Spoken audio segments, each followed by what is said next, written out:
માતા તો રાજા જ હોય, પણ અમુક ભુવાજી રોગ પાક્યા હોય તો માતા કાંઈ કરી શકે નહીં.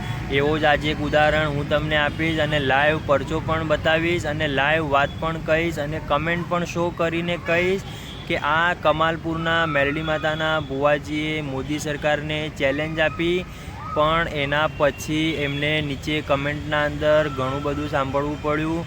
આ ભાઈએ કમેન્ટ કરી છે અને એમને ખરેખર એવું દિલથી કીધું કે હું પણ ચેહર માતાનો મેરડી માતાનો ભગત છું, પણ તમે જે રીતે અહમની વાત કરો છો કે મને કીધા વગર મોદી સરકાર પાણી પણ નથી પીતો, તો મિત્રો હું તમને જણાવી દઉં કે આ માં મેરડીએ નથી કીધું, આ ભુવાજીના અહમે કીધું છે. ભુવામાંથી ભુવાજી બનવા માટે ઘણી સાધના કરવી પડે છે, પણ આપણે આને ભુવાજી ના કહી શકીએ. આને આપણે એક આપણા જેવો સામાન્ય માણસ જ કહી શકીએ, કેમ કે આપણા જેવો કાળા માથાનો માનવી જ કોઈનું ખોટું વિચારી શકે, અહમમાં ફરી શકે, હટમાનની ઈર્ષા લઈને ફરી શકે. માતાજીનો ભગત એવું ક્યારે ના કરે. માતાજીના ભગતને ક્યારે માન સન્માન નડતું નથી, ક્યારે એમને અહમ આવતો નથી. પણ અમુક આપણા સમાજના અંદર એવા ભુવાજી પડ્યા છે જે બીજા બધા ભુવાજીનું નામ વગોએ છે, તો તમે આવા ભુવાજીને પ્રોત્સાહન ના આપશો. અને હું તો જાતે જ આ દુનિયાના જેટલા પણ ભુવાજી છે અને જેટલા ભક્તો છે એ તમામ ભક્તોને મારે બે હાથ જોડીને એક જ પ્રાર્થના કરવી છે કે તમે રમેણમાં જાઓ, બેઠકમાં જાઓ, પ્રવચનમાં જાઓ, પણ જ્યારે પણ ભુવાજીના અહમની વાત આવે ત્યારે એમને ટોકજો, એમને રોકજો, કેમ કે કાળા માથાનો માનવી અહમ કરી શકે, ભગવાન ક્યારે અહમ ના કરે. ખોટું લાગે તો માફ કરજો, પણ જે ભુવાજી ઓકાત બહારની વાત કરતા હોય એ ભુવાજીના વિચારોનો સખ્ત નફરત કરું છું હું, કેમ કે તમે તમારો અહમ માટે, તમે તમારી પ્રસિદ્ધિ માટે, તમે તમારા માન સન્માન માટે તમે કોઈને નીચું ના દેખાડી શકો. જય માતાજી મિત્રો, જય ભારત.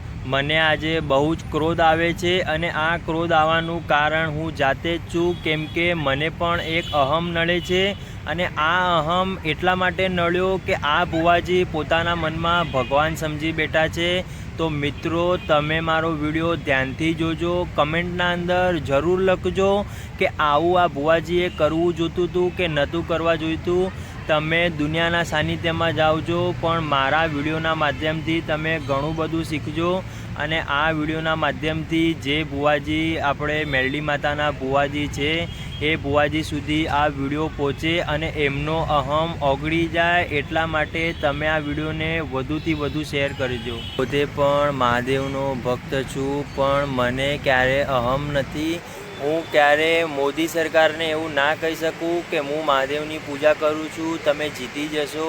તમારા લેખમાં મેઘ મારવાની તાકાત મારા અંદર છે. મિત્રો આ તમામ ખોટી વાત છે. આજે મારી સામે એક ભુવાજીનું વિરોધ થવાનો છે. એ ભુવાજીએ પોતે મોદી સરકારને ચેલેન્જ આપી હતી કે જ્યારે મોદી સરકાર ચૂંટણીમાં જાય ત્યારે મને ફોન કરીને જણાવે છે કે કયા ચોગડિયામાં ફોર્મ ભરવાનું, કયા ચોગડિયામાં મારે ચૂંટણી લડવાની. તો મિત્રો આ તમામ ખોટી વાત છે. માતાજી ક્યારે એવું ના બોલે, આ ભુવાજીનો અહમ જ બોલે છે. આ રેકોર્ડિંગના માધ્યમથી હું તમને જણાવીશ અને તમને સ્ક્રીનશોટ પણ બતાવીશ કે આ ભુવાજીનો કેટલો બધો અહમ હશે કે એને માં મેરડીની ઇજ્જત દાવ ઉપર લગાવી. ભુવાજી કરતા હારતા નથી, માતાજીના પરચા હોય છે. ભુવાજી તો પોતાનો અહમ જાળવવા માટે બીજાને સારી સારી વાતો કરતા હોય છે. તો એવા જ એક ભુવાજી છે, એ ભુવાજીનું નામ હું તમને જણાવીશ. પણ એ ભુવાજી મેરડી માતાના ભગત છે અને એમને મોદી સરકારને કઈ ચેલેન્જ આપી. પ્રવીણ રાવળ જે મેરડી માતાના ભુવાજી છે, પણ મારા હિસાબે ભુવાજી ના કહી શકીએ. એમને તો પોતાના મનને એવો વિચાર આવે છે કે હું એમના માટે કયા શબ્દો કાઢું જેથી કરીને. મિત્રો આ ભુવાજીએ મેરડી માતાનું નામ વગોયું છે.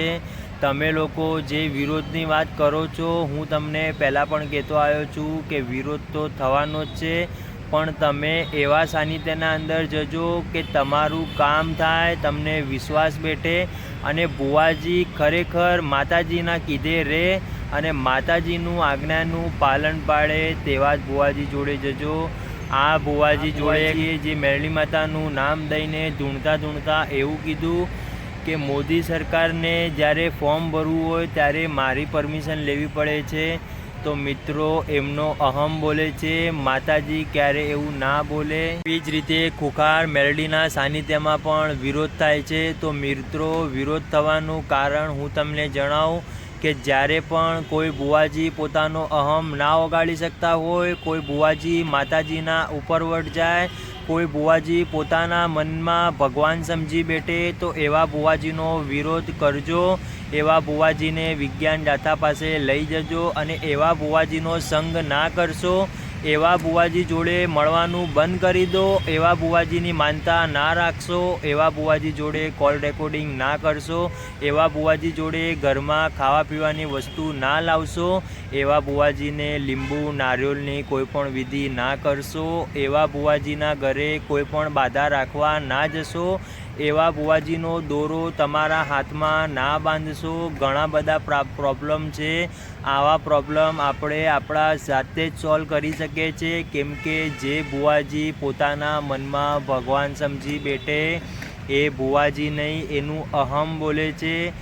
અહમમાં માણસ પોતાના મનમાં ભૂલી જાય છે કે હું કોણ છું। આના પહેલાંના વિડીયોમાં પણ મેં તમને જણાવ્યું હતું કે જે બુવાજી પૈસા માગતા હોય એવા બુવાજી જોડે ના જશો। માતાજીને પૈસાની કોઈ ભૂખ હોતી નથી। માતાજીને 2 અગરબત્તી કે નારિયેળ કરશો તો પણ માની જાય છે। તમારી ભક્તિની ભૂખી છે માતાજી, તમારા વિશ્વાસની ભૂખી છે। માતાજીને કોઈ લાખો કરોડો રૂપિયા જોતા નથી, પણ અમુક આપણા સમાજના અંદર આવા જે બુવાજી છે એ બુવાજી જે સારા બુવાજી છે એમનું પણ નામ વગોળે છે। તો મિત્રો આવા બુવાજીનો વિરોધ કરો, આવા બુવાજીના ત્યાં જવાનું ટાળો। અને હું તો કહું છું દુનિયાના બુવાજીના ત્યાં જવાનું ટાળો। કુળની દેવી જે રીતે તારી શકે એ દુનિયાનું કોઈ દેવ નહીં તારે। તમારા ઘરના અંદર જે શક્તિ છે એ જ શક્તિ પાવાગઢના અંદર માં કાળકા પાસે છે। તમારી કુળની દેવી જો કાળકા હશે તો પાવાગઢના અંદર બેઠી એ પણ માં કાળકા જ છે। પણ તમે ઘરની કુળની દેવીને જોયા વગર, પૂછ્યા વગર તમે પાવાગઢ જાઓ છો, સીડી ચડો છો, દર્શન કરો છો, ત્યાં જઈને માનતા બાધા બધું જ કરો છો। પણ ખરેખર જે દિવસે દિલથી વિશ્વાસ થશે કે એ જ માં મારા ઘરના અંદર છે અને ત્યાં જે પૂજા કરું છું એ જ પૂજા જો હું ઘરે સિન્સિયરલી કરું તો મારું કામ થયા વગર નહીં રહે। દુનિયાનો બાપ આવશે તો પણ તમારું કામ નહીં અટકાવી શકે, પણ એના માટે ભક્તિનું ભાથું અને વિશ્વાસ જોઈએ। તમે અમારી ચેનલમાં નવા હોય તો ચેનલને સબસ્ક્રાઈબ કરીને વિડીયોને લાઈક કરવાનું ના ભૂલતા। કમેન્ટના અંદર જય માતાજી, હર હર મહાદેવ જરૂર લખજો, રાજી રહેજો।